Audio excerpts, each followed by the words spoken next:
안녕하세요. 타스 건축사사무소의 김윤환 건축사입니다. 오늘 제가 말씀드릴 주제는 꼬마 빌딩을 매입하거나 상가주택 등의 건축에서 많은 건축주들이나 부동산 투자자들에게 민감한 부분인 일조권을 완화한다는 데 대한 이야기로 며칠 전 언론에 보도된 내용을 중심으로 말씀을 드리고자 합니다. 저는 본 채널에서 주로 상가주택, 단독주택 등의 설계와 건축 등에 관한 전문적이고 기술적인 내용과 건축과 관련된 일반적인 이야기,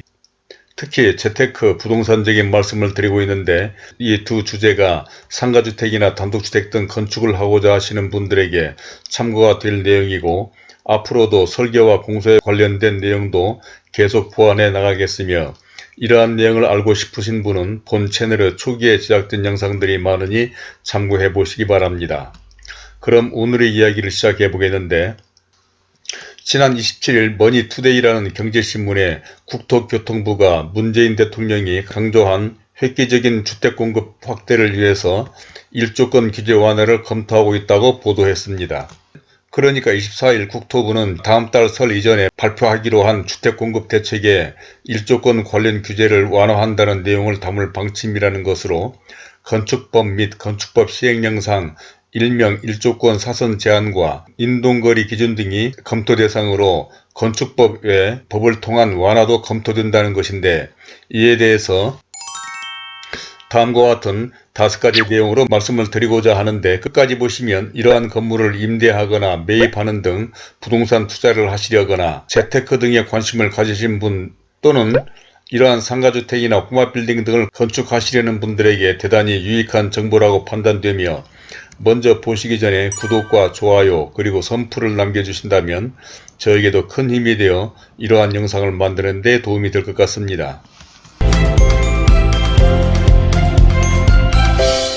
그러면 첫 번째로 언론에서 보도된 국토교통부 발표 주요한 내용을 보면은, 정부는 다세대주택, 공동주택 등에 대해서 일조권 규제 완화 시 주택이 얼마나 늘어나는지 따져보고 있다며 일조권 규제 완화를 전반적으로 검토하고 있고 합리적인 수준으로 결정할 것이라고 말했다고 하는데, 이러한 일조권 사선 제한은 건축법상 전용 일반 주거지역에서 건축물을 건축하는 경우에 정북 방향이나 정남 방향으로 인접대지 경계선으로부터 일정 거리 이상을 띄우도록 한 규제를 말하는 것입니다. 이 조항에 의하면 건축물의 높이가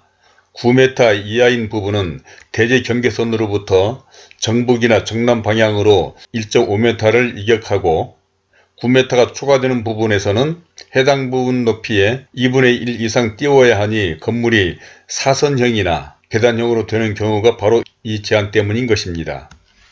다음 두 번째로는 일조권 규정 폐지 주장들에 대해서 말씀드려 보겠는데, 건축법상 일조권 규제는 이미 오래전부터 건축사협회를 비롯한 여러 전문가들로부터 폐지하거나 개정하자는 목소리가 높았습니다. 이는 일조권 규정으로 건물 상층부에 계단형의 단면이 만들어져 도시 미관을 해치고 최대 용적률을 채우기 어려워 불법 증축을 유도한다는 지적으로, 이에 따르면 상가주택 등 4층 이상 건축물은 베란다를 가진 계단형 건물이 될 수밖에 없어서 4층부터 각 층의 면적이 점점 줄어들며 계단형의 단면이 만들어지고 자연적으로 베란다가 생기게 되기 때문인 것이죠. 또한 전문가들은 주택공급 확대를 위해서 일조권 사선 제한 규제가 없어진다면 주거면적이 25 내지 30% 정도 증가하게 되어 주택공급에 큰 도움이 된다고 주장하며, 이는 국토부 장관이 언급한 서울의 노후 저층 주거지를 중층 고밀주택으로 공급하기 위해 필요한 것으로 분석되기 때문입니다. 또한 어느 전문가는 소규모 잣들이 땅들의 대부분은 일조권 규제로 주어진 용적률 한도에 60 내지 70%까지 밖에 건축물을 못 짓는다면서, 이 때문에 사업성이 떨어져 도시재생사업 등 소규모 주택정비사업도 잘 진행되지 않는다고 말하기도 하며, 또한 건축사협회 등 건축설계업계에서는 주택공급 확대뿐만 아니라 일조권 관련법 조항 자체가 건축주가 자발적으로 햇볕이 잘 드는 남쪽을 확보하는 것이 아닌 북쪽 공간을 확보하도록 잘못 만들어졌고 불법 건축물을 양산한다는 이유 등에서 그러한 주장을 하고 있는 것입니다. 다음 세 번째로는 일조권 규정의 폐해들에 대한 것인데, 특히 이러한 일조권과 같은 악법은 비단 설계 전문가만이 아니라 도시경제학 분야의 세계적인 권위자이며 하버드 대학교 교수인 에드워드 글레이저는 도시의 승리라는 책에서 용적률 등 지나친 건축 규제는 좁은 땅을 활용하거나 도시 미관의 발전을 저해한다고 주장하기도 했습니다. 그러니까 도시계획법과 건축관련법 등에서 건축물의 종류, 용적률, 건폐율, 주차장 등으로 제한하고 있는 데다가 일조권까지 적용하게 함으로써 최대 용적률을 채우기 어려워 사실상 불법 증축을 유도하는 악법으로 사업성을 저하시키고 불법을 양산함으로써 거꾸로 도시를 슬럼화시키는 주범으로 전락시키고 있다는 것이죠. 이는 몇 년 전에 사라진 도로에 의한 건축 사선 제한과 같이 이러한 규제가 계단형 건물을 만든 뒤 해당 공간에 베란다 등 공용공간을 만들도록 유도해서 오히려 인접대지의 일조권을 침해하고 안전에 취약한 불법 건축물을 양산하거나 이렇게 생긴 베란다는 건축물이 노후하며 방수와 단열 등의 문제가 발생하기 쉽습니다. 특히 위층 베란다에서 발생한 하자의 피해는 아래층이 떠안는 탓에 이웃 간 갈등이 되기도 한다는 부작용을 낳고 있으며 일조권 사선 제한을 없애고 차라리 일정 정도로 대지 간 간격을 띄우도록 하고 건축주가 일조권을 위해서 추가로 남쪽 공간을 알아서 확보하도록 하는 게 도시 경관상으로도 좋다고 전문가들은 주장하기도 합니다. 다음 네 번째로 상가주택 꼬마빌딩과 일조권에 대한 것인데, 이러한 일조권의 폐해는 최근 개발되고 있는 광교, 동탄, 고덕 등 신도시나 택지개발지구도 마찬가지입니다. 특히 신도시의 경우에 지역마다 다른 일조권 방향 설정이 문제인데, 예를 들자면 기존 도시는 일조권이 전북 방향인데 반해 택지개발지구는 지역마다 지구단위 지침으로 정하거나 지구단위 지침에서 정하지 않는 경우에는 해당 지자체에서 정북 또는 정남을 정하게 되는데, 이는 해당 지역을 설계하는 도시 설계자가 정해야 하는데도 불구하고 해당 지자체는 무슨 근거로 북쪽이든지 남쪽으로 방향을 설정하는지 알 수가 없다는 것입니다. 이는 같은 위치의 대지인데도 불구하고 일조권 적용이 어느 방향으로 하느냐는 설계를 하는데 엄청난 차이가 발생하기 때문으로, 예를 들자면 이러한 필지에 있어서 5번 필지나 6번 필지는 같은 코너 필지인데도 불구하고 일조권을 받는 방향에 따라서 만약에 북쪽으로 받는다고 한다고 하면 5번 필지는 6번 필지에 비해서 엄청나게 많은 혜택을 받을 수가 있기 때문에 같은 위치이면서도 북쪽이냐 남쪽이냐에 따라서 큰 차이가 발생하기 때문인 것입니다. 또한 이러한 일조권의 방향은 신도시의 택지 구성도 문제로 어느 지역은 거의 대부분의 필지들이 일조권을 적용받아야 하는 데 비해서 또 어느 지역은 일조권 적용에 최소화한 도시 설계를 한 사례를 볼 수가 있는데, 이는 지형이나 사업성의 영향도 있겠지만 도시계획 전문가가 일조권까지 고려한 설계를 하지 않은 탓이라고 보여지는 것이죠. 예를 들자면 이런 지역의 경우에 보면은 거의 모든 필지가 일조권 적용을 받지 않는 필지가 없습니다. 그러니까 대로변이라든지 도로에 접한 필지를 제외한 나머지 필지들은 이 지역의 경우에는 남쪽으로 일조권을 받게 되는데 거의 모든 필지가 다 일조권을 받고 있는 상황인 것입니다. 이러한 필지들은 정남 방향으로 받기 때문에 경사지기 받는 거지만, 이러한 필지들은 정남 방향으로 받기 때문에 그대로 일조권을 받아서 9번이나 8번 필지, 이런 필지들은 대단히 건축하는 데 있어서 불리하게 되는 상황이 되는 것입니다. 그런데 비해서 어느 신도시의 경우에는 정남 방향으로 일조권을 받고 있는데 거의 일조권 적용을 받지 않도록 도시 설계가 잘 이루어진 경우입니다.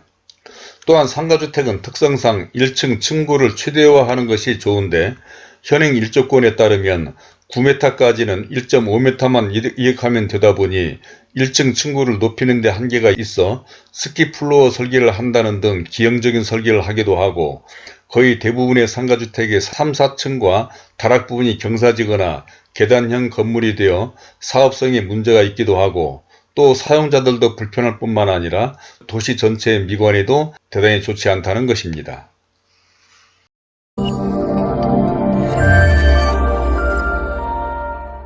자, 이제까지 상가주택 등 건물의 일조권 완화 보도 등에 대해서 첫 번째로는 국토교통부 발표 주요 내용에 대해서, 두 번째로는 일조권 규정 폐지 주장들,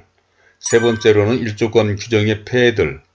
또 네 번째로는 상가주택, 꼬마빌딩과 일조권에 대해서 말씀을 드렸고, 이제 마지막 다섯 번째로는 국민 모두가 피해자라고 하는 것에 대해서 말씀을 드려보겠는데,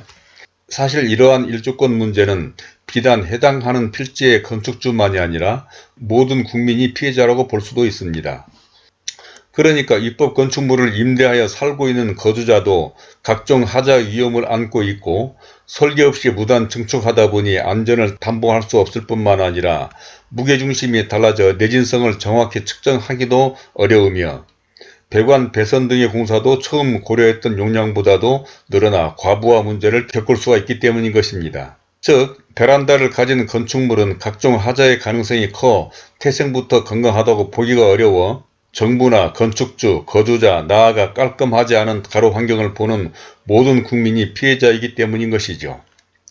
하여간 이러한 보도는 아직 확정되지 않은 것이고, 또 보도대로 국토교통부가 구정 전에 어떠한 내용으로 발표할지 지켜봐야 하는 상황이긴 하지만, 향후 일조권이 어떻게 완화되거나 조정될지 지금으로서는 예상하기는 어렵습니다.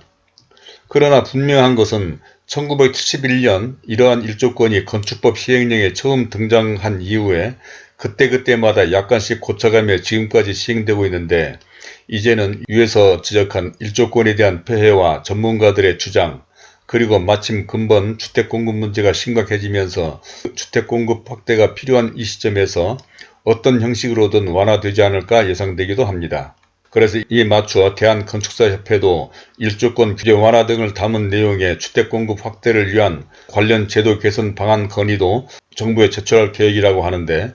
아마도 뭔가 긍정적인 조치가 나오지 않을까 기대합니다.